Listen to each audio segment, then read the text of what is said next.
فہزموہم بإذن اللہ وقتل داؤد جالوت وآتاہ اللہ الملک والحکمہ وعلمہ مما یشاء ولولا دفع اللہ الناس بعدہم ببعد لفسدت الارض ولکن اللہ ذو فضل علی العالمین۔ چنانچہ اللہ تعالیٰ کے حکم سے انہوں نے جالوتیوں کو شکست دے دی اور حضرت داؤد علیہ السلام کے ہاتھوں جالوت قتل ہوا، اور اللہ تعالیٰ نے داؤد علیہ السلام کو مملکت و حکمت اور جتنا کچھ چاہا علم بھی عطا فرمایا۔ اگر اللہ تعالیٰ بعض لوگوں کو بعض سے دفع نہ کرتا تو زمین پر فساد پھیل جاتا، لیکن اللہ تعالیٰ دنیا والوں پر بڑا فضل اور کرم کرنے والا ہے۔ تو پھر جب فوجیں سامنے آئی، حضرت داؤد علیہ السلام اس وقت نہ بادشاہ تھے اور نہ ہی نبی تھے، ایک عام سپاہی تھے، لیکن اللہ سبحانہ تعالیٰ نے ان کے ہاتھوں جالوت کو، جو کہ سپہ سالار تھا دشمن کی قوم کا، عمالقہ کے لشکر کا، اس کو جالوت کو قتل کر دیا داؤد علیہ السلام نے۔ اور پھر اللہ سبحانہ تعالیٰ نے ان مٹھی بھر جو بنی اسرائیل کے جو ایمان والے تھے ان کو اللہ تعالیٰ نے اتنے بڑے لشکر پر فتح اور نصرت نصیب فرمائی۔ پھر اللہ تعالیٰ نے اس کے بعد جالوت کو داؤد علیہ السلام کو بادشاہت بھی عطا فرمائی اور ان کو نبوت بھی عطا فرمائی۔ اور یہاں پر اللہ تعالیٰ نے فرمایا کہ اللہ تعالیٰ نے ان کو بادشاہت، ملکہ والحکمہ، تو حکمہ سے مختلف معنی کیے گئے ہیں کہ ان کو نبوت ایک تو معنی کیا گیا ہے، پھر اس کے علاوہ ان کو جس تدبیر سے انہوں نے طالوت کو قتل کیا وہ بھی مراد لی گئی ہے، اور جو ان کو اللہ تعالیٰ نے خاص علم سکھایا تھا، حضرت داؤد علیہ السلام کو وہ جنگی لباس، لوہے کا استعمال سکھایا تھا اور جنگی لباس کو خاص طریقے سے بنانا سکھایا تھا، تو یہ ساری چیزیں اللہ تعالیٰ نے داؤد علیہ السلام کو سکھائی۔ اور اس سے دیکھیں یہاں پر ہمیں یہ بھی پتہ چلتا ہے کہ ایون دنیا کے جو علم ہیں وہ بھی اللہ تعالیٰ ہی کے طرف سے بندوں کو سکھائے جاتے ہیں، کیونکہ جنگی لباس بنانا، لوہے کا استعمال کرنا یہ دنیا کے فائدوں کے لیے، لیکن اللہ تعالیٰ نے یہ بھی اپنی طرف اس کی نسبت کی کہ اللہ نے اسے سکھایا۔ تو اس کے بعد جو ہے اللہ تعالیٰ فرما رہے ہیں کہ یہ اللہ تعالیٰ کی حکمت ہے کہ اللہ تعالیٰ جو ہے وہ زمین میں جب فساد بڑھتا ہے، جب اللہ کے سرکش نافرمان بندوں کو اتنی طاقت بڑھ جاتی ہے کہ وہ فساد مچا دیتے ہیں دنیا میں، تو اللہ تعالیٰ مسلمان اور اللہ کے اپنے فرما بردار بندوں کے ذریعے ان کو شکست دیتا ہے۔ اور اگر اللہ تعالیٰ یہ نہ کرتا تو پھر دنیا میں ایک فساد ہر وقت برپا رہتا اور کسی کی بھی جان مال یا زندگی، عزت، کوئی چیز، کسی چیز میں بھی کوئی سیفٹی نہ ہوتی۔ لیکن اللہ تعالیٰ نے، یہ اللہ کی حکمت ہے کہ اللہ تعالیٰ بندوں کو ہی ایسے بندے پیدا کرتا ہے جن میں صبر اور استقامت اور اللہ پر بھروسہ ہوتا ہے، اور اللہ تعالیٰ ان کے ذریعے بڑے بڑے جابر اور ظالم قوتوں کو ختم کرتا ہے دنیا سے۔ سورہ حج کی آیت نمبر 22 میں، آیت نمبر 40 میں اللہ تعالیٰ نے فرمایا کہ اگر اللہ لوگوں کو ایک دوسرے سے نہ ہٹاتا رہتا تو بلا شبہ نہ راہبوں کے صومعے اور عیسائیوں کے گرجے اور یہودیوں کے عبادت خانے اور مسلمانوں کی مسجدیں جن میں اللہ کا بہت سا ذکر کیا جاتا ہے گرائی جا چکی ہوتی۔ لیکن اللہ تعالیٰ جو ہے وہ اہل عالم پر بڑا مہربان ہے، یعنی اللہ تعالیٰ اپنے احسان اور رحمت کے بعد بعض لوگوں کو بعض سے ہٹاتا رہتا ہے، اور اس کے تمام افعال اور اقوال میں مخلوق کے لیے حکمت، حکم ہے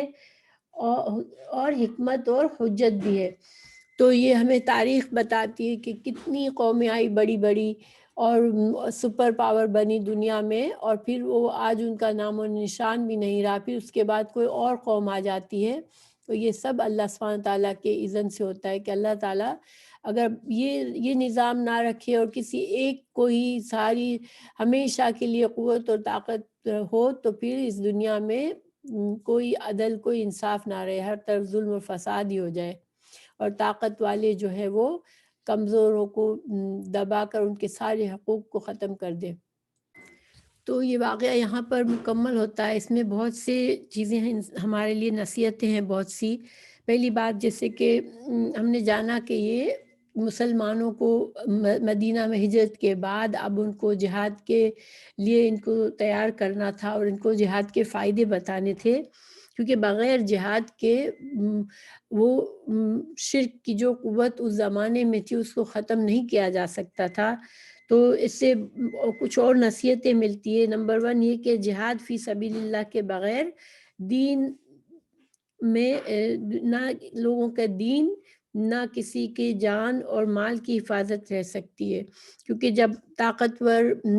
سرکش لوگوں کی حکومت ہوتی ہے تو پھر کسی کی جان و مال کی حفاظت کی کوئی جگہ نہیں رہتی۔ پھر مجاہد کا انتظام ہمیشہ ہی اچھا ہوتا ہے، مجاہد کا انجام ہمیشہ اچھا ہوتا ہے، یعنی جو لوگ اللہ پر بھروسہ کر کے جہاد کے لیے اٹھتے ہیں تو اللہ تعالیٰ پھر ان کی مدد کرتا ہے، ان کو کامیابی عطا فرماتا ہے۔ پھر ایک اور سبق ہمیں یہ پتہ چلتا ہے کہ جو جنگ کے لیے سپہ سالار ہو یا مسلمانوں کا جو لیڈر ہو تو اس کے اندر جو ہے وہ عقل، یعنی کہ عقل، سمجھ، حکمت اور قوت، جسمانی قوت، یہ ساری خصوصیات ہونی چاہیے، اور ایمان کی قوت ہونی چاہیے، اللہ پر بھروسہ ہونا چاہیے، تو پھر اللہ تعالیٰ مسلمانوں کی مدد فرماتا ہے۔ تو آج دیکھیں مسلمانوں کے لیے جو حالات، برے حالات سے مسلمان گزر رہے ہیں، تو اس کی سب سے بڑی وجہ یہ ہے کہ ہمارے پاس اچھے حکمران، اچھے لیڈرز نہیں ہیں، جس کو، کیونکہ اکثریت جو ہوتی ہے لوگوں کی وہ صرف کسی نہ کسی کی پیچھے چلنے والی ہوتی ہے، یعنی کہ اگر لیڈر اچھا نہیں ہے تو پھر عوام بھی اسی طرح کی بن جاتی ہے۔ اس لیے مسلمانوں کے لیے ضروری ہے کہ اچھے لوگوں کو حکمران اور اچھے لوگوں کو لیڈر بنائے۔ پھر جو ہے جو مسلمانوں کا جو حکمران ہوتے ہیں، جو لیڈرز ہوتے ہیں، ان کے اندر اتنی حکمت اور سمجھ ہونی چاہیے کہ جب جہاد کا معاملہ ہے، کوئی اہم معاملہ ہے، تو وہ ایسے لوگوں کا چناؤ کرے جو کہ اس کی صلاحیت رکھتے ہیں۔ جیسے کہ طالوت نے اپنے لشکر سے آزمائش میں دریا کے پانی سے گزر کر ان کی آزمائش کروائی، اور پھر صرف وہی لوگوں نے جنگ کے لیے، جہاد کے لیے صرف وہ لوگ رہ گئے جو کہ ثابت قدم اور ہمت والے تھے اور صبر کرنے والے تھے، کیونکہ اگر لشکر میں کمزور لوگ ہوتے ہیں تو وہ طاقت کو اور کم کر دیتے ہیں، چاہے تعداد میں زیادہ بھی ہو، لیکن وہ فوج کے مورال کو خراب کرتے ہیں۔ لیکن اگر تھوڑے لوگ ہوں لیکن اللہ پر بھروسہ کرنے والے اور قوت والے اور صبر کرنے والے، حوصلہ کرنے والے اور اپنے امیر کی بات ماننے والے ہوں، تو پھر ایک منظم لشکر ہوتا ہے، اس کے تحت وہ کامیاب ہوتے ہیں۔ پھر اگر بڑی لشکر سے، بڑے فوج سے مقابلہ ہو، قوت، مشرکین کی قوت بہت بڑی ہو، تو جو لیڈر ہے وہ ہمت بڑھائے اور ایمانی قوت کو جگائے، اور خود اللہ سبحانہ تعالیٰ سے خود بھی دعا مانگے اور اللہ سے کنیکٹ ہو، اور اپنے ساتھیوں کو بھی اللہ سبحانہ تعالیٰ کی طرف جوڑے، تاکہ اللہ کے بھروسے پر جہاد کیا جائے، کیونکہ صرف اللہ سبحانہ تعالیٰ ہی ہے جو کہ کامیابی عطا کر سکتے ہیں۔ تو اللہ سے جڑے بغیر جو ہے وہ انسان کسی بھی بڑے مقصد میں اپنے کامیاب نہیں ہو سکتا۔ اللہ تعالیٰ نے فرمایا تِلْکَ آیات اللہ نتلوها علیک بالحق وانک لمن المرسلین،